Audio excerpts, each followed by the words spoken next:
ये बूढ़ा व्यक्ति अब 90 साल का हो चुका था, लेकिन फिर भी अपने बेटे के लिए घर खरीदने और उसकी शादी कराने के लिए वह मेहनत कर रहा था। उसने आजीविका के लिए पैडल वाली 3 पहिया गाड़ी चलाना शुरू कर दिया, लेकिन एक बार सवारी ले जाने पर लोग उसे सिर्फ 3 रुपये ही देते थे, जबकि उसके साथी जो मोटरसाइकिल रिक्शा चलाते थे एक बार में ही 300 रुपए तक कमा लेते थे।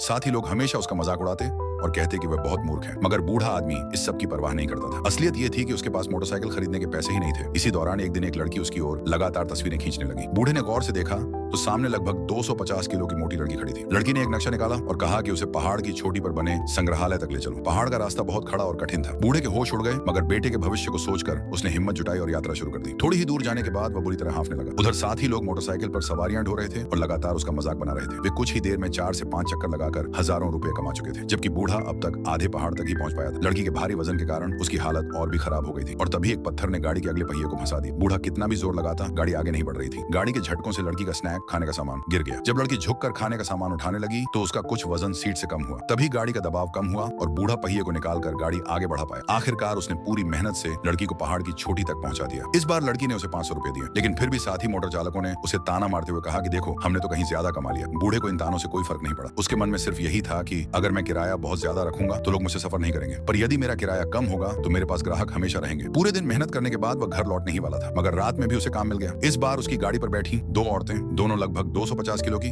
और साथ में एक 50 किलो का बच्चा भी।